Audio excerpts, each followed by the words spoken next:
Dalam ajaran Islam, Dajjal digambarkan sebagai salah satu ujian terbesar dan paling berbahaya yang pernah dihadapi umat manusia. Nabi Muhammad SAW bersabda bahwa sebelum hari kiamat, tidak ada fitnah ujian yang lebih besar daripada fitnah Al-Masih Ad-Dajjal, sang Mesias palsu. Setiap nabi sepanjang sejarah telah memperingatkan umatnya tentang penipu ini. Dajjal akan mengklaim sebagai Tuhan dan menyesatkan umat manusia melalui ilusi luar biasa dan mukjizat palsu. Dia akan memerintahkan hujan turun, menyebabkan bumi menumbuhkan tanaman, dan bahkan berpura-pura menghidupkan kembali orang mati. Melalui kelaparan, ketakutan, dan kekeringan, dia akan menguji keimanan orang dan mencoba menggoyahkan keyakinan mereka kepada Allah. Nabi SAW menjelaskan Dajjal sebagai bermata satu, dengan kata kafir tertulis di antara kedua matanya, tanda yang akan dapat dibaca oleh setiap orang beriman, baik yang melek huruf maupun tidak. Meskipun Al-Quran tidak menyebut Dajjal secara nama, beberapa ayat mengisyaratkan kemunculannya di antara tanda-tanda besar hari kiamat. Dalam surah Al-An'am 6-158, Allah Subhanahu wa Ta'ala berfirman, "Pada hari datangnya sebagian tanda-tanda Tuhanmu, tidaklah bermanfaat lagi iman seseorang kepada dirinya sendiri yang belum beriman sebelum itu." Menurut para ulama tafsir, tanda-tanda ini termasuk munculnya Dajjal, binatang bumi, dan terbitnya matahari dari barat. Tujuan Dajjal adalah untuk merusak keimanan dan menyesatkan umat manusia, tetapi mereka yang tetap teguh di atas Al-Quran dan Sunnah akan dilindungi dari tipuannya. Karena alasan ini, Nabi SAW menasihati orang-orang beriman untuk menghafal dan membaca 10 ayat pertama atau 10 ayat terakhir, surah Al-Kahf, yang berfungsi sebagai perisai spiritual melawan fitnah Dajjal. Nabi Muhammad SAW memberikan deskripsi rinci tentang Dajjal agar orang-orang beriman dapat mengenalinya dan tidak pernah tertipu oleh klaim palsunya. Dajjal adalah seorang pria bertubuh besar, berkulit kemerahan, dan berambut tebal keriting. Ciri yang paling khas adalah matanya yang satu, dia akan buta pada mata kanannya, sementara mata kirinya akan bersinar seperti buah anggur yang mengambang, menonjol. Di antara kedua matanya akan tertulis kata kafir, tanda yang akan dapat dibaca oleh setiap orang beriman sejati, baik yang melek huruf maupun tidak. Dia akan muncul dari timur, kemungkinan besar dari wilayah Khurasan, diikuti oleh 70.000 orang Yahudi yang mengenakan selendang hijau dan bersenjata pedang. Dajjal akan menjelajahi bumi, menyebarkan kekacauan dan kesesatan.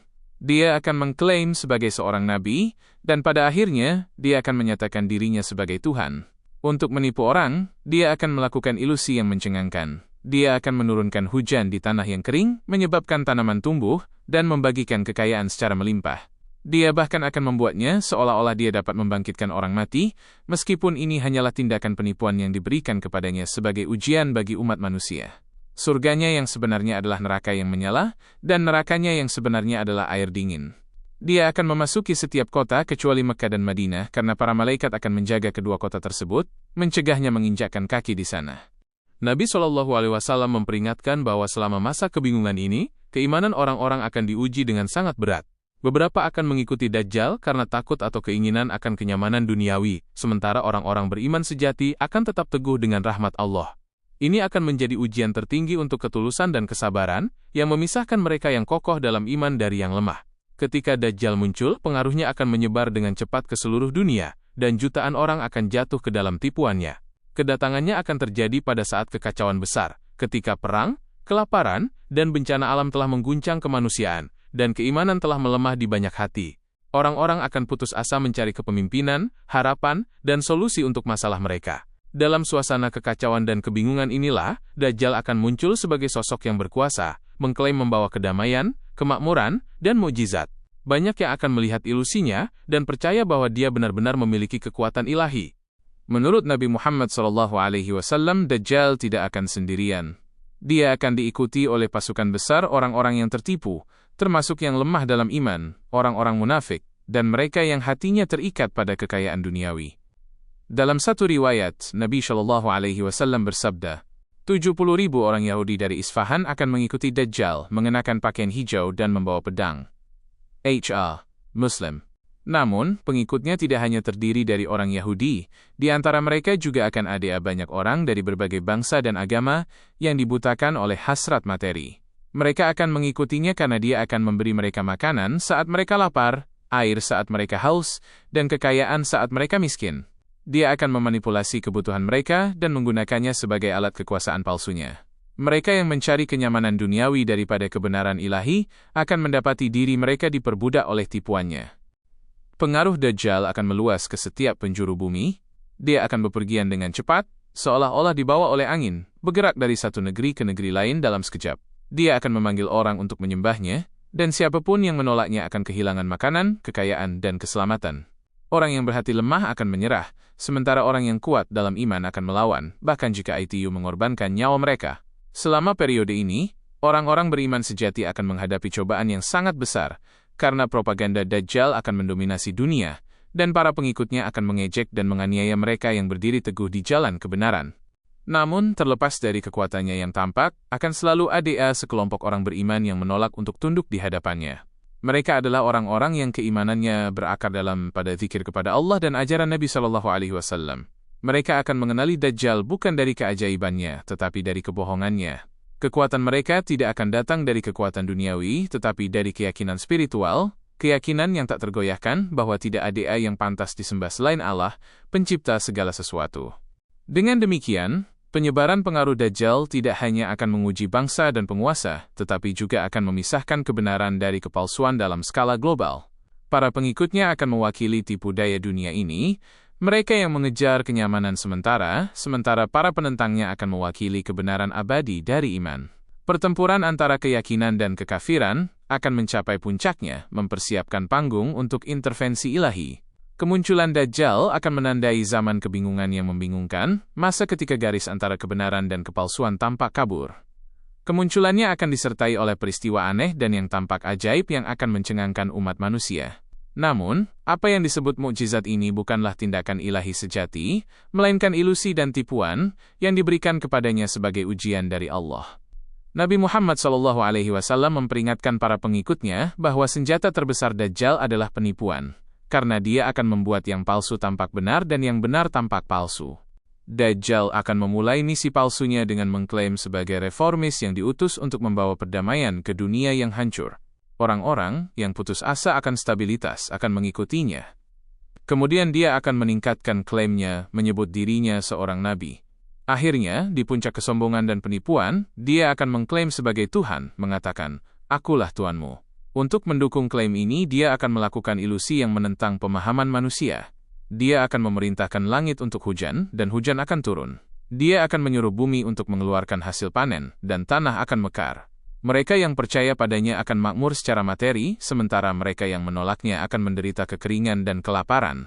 Nabi SAW bersabda, bersamanya akan ada sejenis surga dan sejenis neraka, tetapi surganya sebenarnya adalah neraka, dan nerakanya adalah surga. H.A. Bukhari dan Muslim.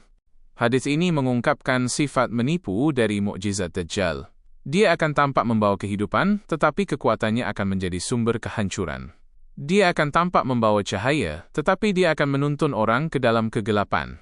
Ketika dia melewati tanah tandus, tanah itu akan makmur. Ketika dia memasuki daerah kering, sungai akan mengalir. Dia bahkan akan tampak menghidupkan kembali orang mati, tetapi ini bukanlah kebangkitan sejati. Itu akan menjadi ilusi, trik yang dilakukan oleh jin dan atas kehendak Allah sebagai ujian bagi orang-orang. Kontrolnya atas unsur-unsur akan menyebabkan banyak orang kehilangan iman. Beberapa akan berkata, jika dia bisa memberi kehidupan dan menurunkan hujan, pasti dia adalah Tuhan. Yang lain, orang-orang beriman akan berkata, ini hanyalah tipuan si pendusta yang diperingatkan oleh Nabi SAW kepada kita. Orang-orang beriman akan ingat bahwa mukjizat sejati hanya datang dari Allah, dan bahwa bahkan kekuatan terkuat di bumi tidak dapat dibandingkan dengan perintah NYA, jadilah, maka jadilah IA. Kebohongan Dajjal akan menyebar jauh dan luas. Suaranya akan mencapai bangsa-bangsa melalui cara yang tidak terlihat, wajahnya akan muncul di seluruh negeri, dan kata-katanya akan memengaruhi hati dari jauh. Akan tampak seolah-olah seluruh dunia berputar di sekitar pesannya. Refleksi yang mengerikan tentang bagaimana kepalsuan dapat mendominasi ketika kebenaran diabaikan. Dia akan menggunakan kekayaan, teknologi, dan ilusi untuk mengendalikan pikiran orang dan memalingkan mereka dari zikir kepada Allah. Meskipun kekuatannya tampak nyata, Dajjal tidak akan pernah memiliki kekuasaan sejati atas orang-orang beriman. Triknya akan gagal menipu mereka yang hatinya diterangi oleh iman. Mereka akan tahu bahwa kehidupan dunia ini sementara, dan bahwa setiap ilusi pasti akan memudar. Bagi mereka, surganya akan menjadi api, dan ancamannya tidak berarti. Dengan cara ini, mukjizat palsu Dajjal tidak hanya akan menguji mata umat manusia, tetapi juga hati mereka. Ini akan menjadi masa ketika kebenaran tidak akan bergantung pada penglihatan, tetapi pada keyakinan, ketika hanya mereka yang percaya tanpa melihat akan tetap aman. Ilusinya akan mengungkapkan kelemahan hasrat manusia dan kekuatan iman sejati. Dan ketika kebohongannya mencapai puncaknya, dunia akan siap untuk intervensi ilahi yang akan menghancurkan kepalsuannya selamanya. Saat dunia diselimuti jaring penipuan Dajjal, dua kota suci akan tetap tak tersentuh oleh pengaruhnya. Mekkah dan Madinah, dua tempat suci Islam.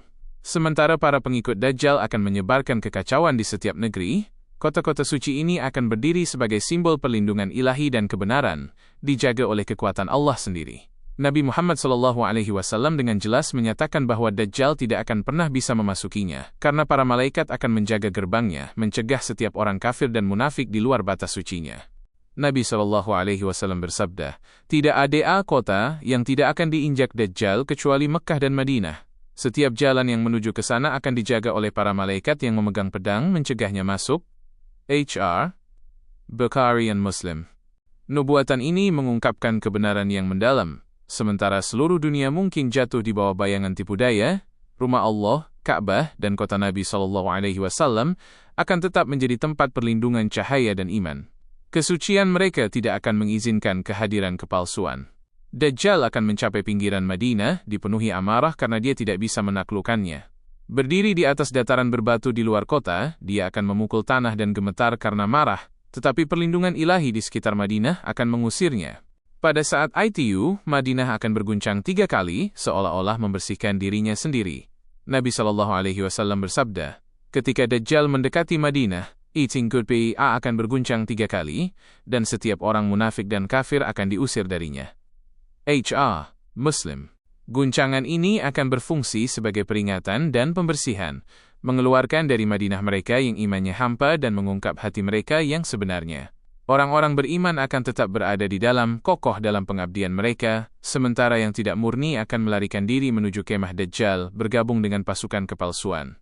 Dengan demikian, kota Nabi SAW sekali lagi akan menjadi benteng kebenaran yang dikelilingi oleh penipuan, seperti yang terjadi pada masa-masa awal Islam. Dajjal, yang terhina dan marah, kemudian akan mengalihkan perhatiannya ke Mekkah.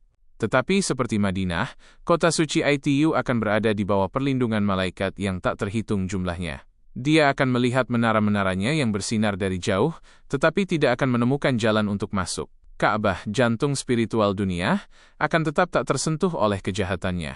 Ka'bah akan terus menjadi mercusuar iman sementara kegelapan menyebar dimanapun. Dalam kemarahannya, Dajjal akan berusaha memikat orang-orang beriman dengan menjanjikan mereka kekayaan, kemudahan, dan kenyamanan. Tetapi mereka yang hatinya kokoh dalam tauhid, keesaan Allah, tidak akan tertipu. Pada tahap ini, kekuatannya akan mulai melemah. Ketidakmampuannya menembus tempat-tempat suci ini akan menandai awal dari kejatuhannya. Banyak di antara orang-orang beriman akan menemukan kekuatan baru dalam menyaksikan bagaimana Allah melindungi tempat-tempat yang Dia pilih. Mereka akan mengerti bahwa tidak peduli betapa perkasa kepalsuan tampak, kebenaran akan selalu menang ketika dilindungi oleh kehendak ilahi. Kedua kota ini, Mekkah dan Madinah, dengan demikian akan berdiri sebagai simbol abadi tempat perlindungan dan kesucian dalam menghadapi penipuan terbesar yang pernah diketahui umat manusia. Di dalam tembok mereka, orang-orang beriman sejati akan berkumpul, berdoa memohon rahmat Allah, dan menunggu pertolongan NYA yang dijanjikan.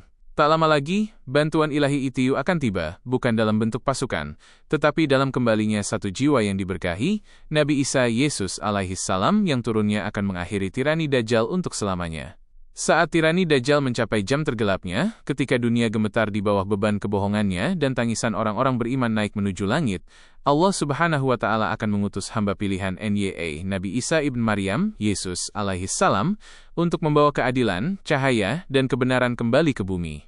Turunnya beliau akan menandai salah satu momen terbesar dalam sejarah manusia, intervensi ilahi yang akan menghancurkan kekuasaan kepalsuan selamanya. Nabi Muhammad SAW bersabda, kemudian Allah akan menurunkan Isa, putra Maryam. Dia akan turun di dekat menara putih di sebelah timur Damaskus, mengenakan 2 pakaian yang sedikit diwarnai dengan za'faran, meletakkan tangannya di atas sayap 2 malaikat. Ketika dia menundukkan kepalanya, tetesan air akan jatuh darinya, dan ketika dia mengangkatnya, manik-manik seperti mutiara akan bertebaran. HR. Muslim. Adegan ITU akan menakjubkan. Dari langit, cahaya akan menembus awan, menerangi bumi di bawahnya. Nabi Isa alaihissalam akan turun dengan anggun di sisi timur Damaskus, di dekat Menara Putih, dikelilingi oleh para malaikat yang kehadirannya akan memenuhi udara dengan ketenangan ilahi. Orang-orang beriman yang kelelahan, ketakutan, dan terdesak, akan mengangkat mata mereka ke langit, hati mereka dipenuhi harapan dan air mata kelegaan. Pada saat itu, Dajjal akan berada di tanah Palestina, menyebarkan kepalsuannya dan menyombongkan kekuatannya. Dia akan mendengar tentang kedatangan Isa dan akan gemetar, karena bahkan si penipu pun akan tahu bahwa ajalnya telah tiba. Dengan kemarahan dan kesombongan, dia akan berbaris menuju tempat yang disebut Lut, dekat Yerusalem, memimpin pasukan pengikutnya yang tertipu. Tetapi pemandangan Isa alaihissalam akan menimbulkan teror di dalam hatinya. Begitu Dajjal melihatnya, dia akan mulai mencair seperti garam yang larut dalam air. Nabi Muhammad SAW bersabda, ketika Mesias palsu melihat Yesus, ia akan mulai mencair seperti garam yang larut dalam air. Kemudian Yesus akan mengejarnya dan membunuhnya dengan tombaknya di gerbang Lut. Hari. Ahmad dan Muslim. Pada saat terakhir itu, dunia akan menyaksikan kemenangan tertinggi kebenaran atas penipuan. Dajjal, yang mengklaim sebagai Tuhan, yang menipu bangsa-bangsa, dan yang membawa ketakutan ke dalam hati manusia, akan jatuh di tangan seorang nabi yang tidak pernah mengklaim lebih dari sebagai hamba Allah. Nabi Isa alaihissalam akan menjatuhkannya, mengakhiri fitnah ujian terbesar yang pernah diketahui dunia. Ketika Dajjal terbunuh, para pengikutnya akan lari ketakutan, ilusi mereka hancur, keyakinan mereka pada kepalsuan dihancurkan. Orang-orang beriman akan bersukacita, sujud ke tanah, berterima kasih kepada Allah atas rahmat dan pembebasan NYA. Bumi, yang pernah dipenuhi dengan kekacauan dan kebingungan, akan bernapas lagi dalam kedamaian. Setelah itu, Nabi Isa alaihissalam akan memulihkan keadilan dan kebenaran di dunia. Dia akan memerintah sesuai dengan hukum Islam, mengikuti syariah Nabi Muhammad SAW. Dia akan mematahkan salib, membunuh babi, dan menghapuskan agama-agama palsu yang telah merusak kebenaran. Di bawah pemerintahannya, kedamaian akan menyebar begitu luas sehingga bahkan binatang buas akan hidup selaras dengan manusia, dan berkah akan turun ke setiap penjuru bumi. Nabi SAW bersabda, akan ada kelimpahan harta sedemikian rupa sehingga tidak ada seorang pun yang akan menerima sedekah. Kebencian, iri hati, dan kecemburuan akan lenyap, dan kedamaian akan memenuhi bumi. HR. Muslim. Di zaman keemasan ini, keimanan akan berkembang lagi. Orang-orang beriman akan hidup dalam keamanan dan persatuan, dibimbing oleh cahaya wahyu. Nabi Isa alaihissalam akan memimpin sholat di antara orang-orang, dan imam pada waktu itu, Imam Mahdi, akan dengan rendah hati mundur untuk membiarkan dia memimpin. Tetapi Isa alaihissalam akan menolak, dengan mengatakan, tidak, Anda adalah pemimpin di antara umat ini, suatu kehormatan dari Allah kepada umat Muhammad SAW. Tindakan ini akan melambangkan persatuan semua orang beriman dan kemenangan akhir Islam atas kekafiran. Dengan kematian Dajjal, dunia akan menyaksikan bahwa kepalsuan tidak akan pernah bisa menang selamanya, dan bahwa janji Allah tentang kebenaran dan keadilan selalu berlaku. Demikianlah akan berakhirnya kekuasaan si pendusta dan dimulainya era kedamaian, masa ketika seruan, La ilaha illallah, Muhammadur Rasulullah akan bergema bebas di seluruh negeri, dan hati umat manusia sekali lagi akan berpaling kepada pencipta mereka dalam syukur dan pengabdian. Ketika Dajjal jatuh, bumi akhirnya akan menghela napas setelah bertahun-tahun ketakutan, korupsi, dan kekacauan. Langit akan cerah, angin akan melunak, dan hati orang-orang beriman akan dipenuhi dengan rasa syukur.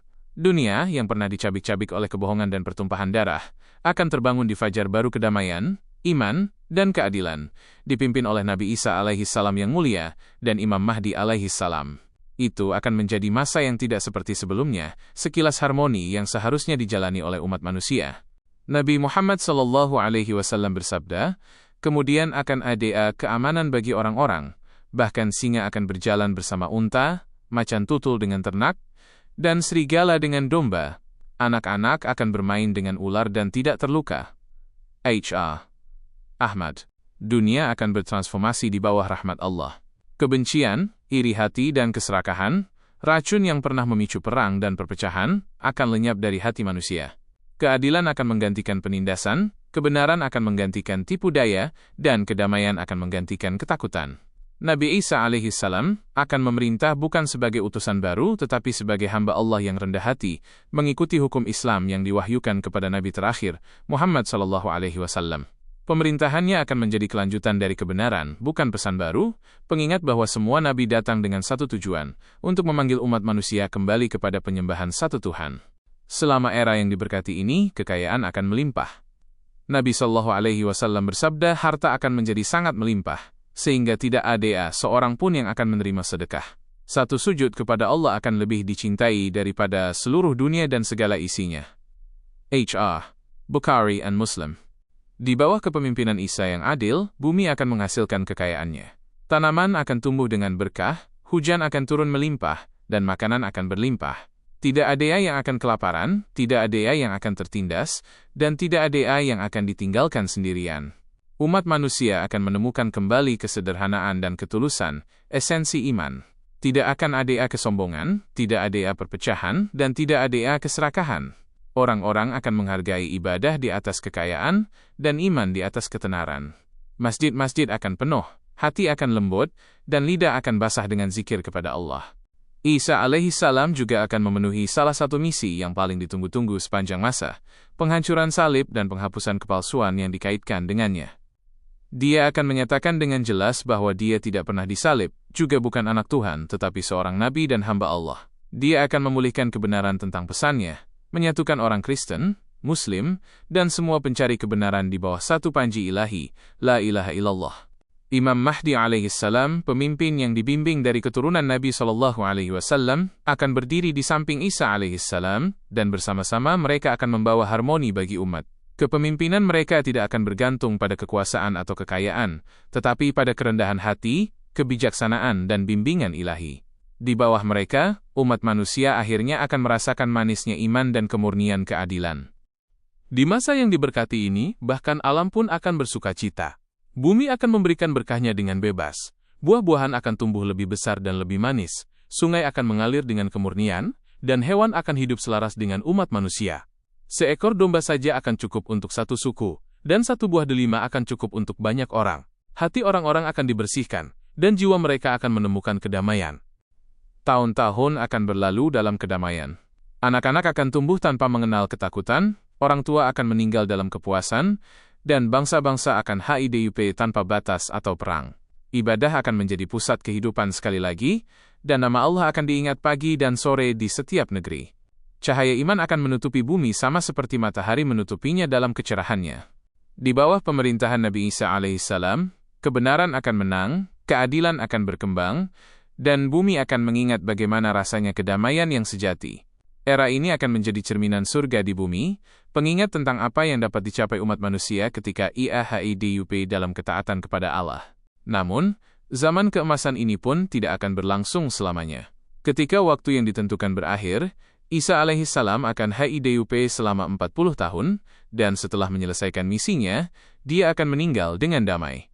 Orang-orang beriman akan menyalatkannya, dan dia akan dimakamkan di samping Nabi Muhammad SAW di Madinah, menyatukan dua utusan rahmat terbesar di kota yang pertama kali bersinar dengan cahaya Islam. Dan demikianlah, kisah cobaan terbesar dan kemenangan terbesar akan berakhir. Sebuah kisah bukan hanya tentang yang baik melawan yang jahat, tetapi tentang iman melawan penipuan, tentang cahaya melawan kegelapan, dan tentang kebenaran yang bertahan melawan segala rintangan. Kisah ITU akan meninggalkan warisan yang tertulis bukan dalam kata-kata, tetapi di hati orang-orang beriman. Sesungguhnya kebenaran telah datang dan yang batil telah lenyap. Sesungguhnya yang batil itu adalah sesuatu yang pasti lenyap. Surah Al-Isra, 17/81. Kisah Dajjal, penipu terbesar dan cobaan tergelap dalam sejarah manusia, berakhir bukan dengan kemenangan kekuasaan, tetapi dengan kemenangan kebenaran, iman, dan keadilan ilahi. Selama bertahun-tahun, kebohongannya telah mengguncang dunia. Dia telah membutakan hati, membingungkan pikiran, dan menuntun jiwa yang tak terhitung jumlahnya ke dalam kekafiran. Dia telah mengklaim sebagai Tuhan, bermain-main dengan hidup dan mati, dan memenuhi bumi dengan teror. Tetapi pada akhirnya, kepalsuan tidak akan pernah bisa mengatasi cahaya Allah. Ketika Nabi Isa alaihissalam turun dari langit, berpakaian cahaya dan dibimbing oleh perintah ilahi, keseimbangan dunia bergeser. Pasukan kepalsuan gemetar, dan kegelapan yang menutupi bumi mulai memudar. Dajjal, sang dewa yang memproklamirkan diri, mendapati dirinya berdiri di hadapan hamba Allah yang sejati. Ilusinya lenyap, kesombongannya runtuh, dan kekuatannya larut seperti debu ditiup angin. Di gerbang Lod di Palestina, konfrontasi terakhir terjadi. Ketika Dajjal mencoba melarikan diri, Nabi Isa alaihissalam mengejarnya dengan tekad yang tenang, karena ini adalah takdir yang telah tertulis sejak lama. Ketika Isa alaihissalam mencapainya, dia menjatuhkan Dajjal, dan dengan satu pukulan ITU, kepalsuan pun musnah. Si pendusta yang menyebut dirinya dewa, dihancurkan oleh nafas seorang utusan Allah yang sejati. Darahnya menodai bumi, dan para pengikutnya tercerai-berai seperti bayangan di hadapan fajar. Nabi Muhammad SAW bersabda, ketika Mesias palsu melihat Isa, ia akan mencair seperti garam di dalam air. Muslim. Dan dengan demikian, fitnah terbesar, ujian terbesar yang pernah dihadapi umat manusia berakhir. Langit Sarah. Bumi, yang dicekik oleh ketakutan dan tipu daya, bernapas lagi. Orang-orang beriman berlutut, air mata mengalir di wajah mereka, berterima kasih kepada Allah atas rahmat dan pembebasan. NWA. Seruan La ilaha illallah sekali lagi bangkit dari setiap penjuru, memecahkan keheningan yang ditinggalkan oleh kebohongan Dajjal. Sejak saat ITU, kedamaian mulai berkuasa sekali lagi. Nabi Isa alaihissalam menegakkan keadilan di atas bumi. Dia memulihkan kebenaran yang coba dihancurkan oleh Dajjal, dan dia mengingatkan umat manusia bahwa hanya ada satu Tuhan, Allah, yang kekal, yang maha kuasa, yang maha penyayang.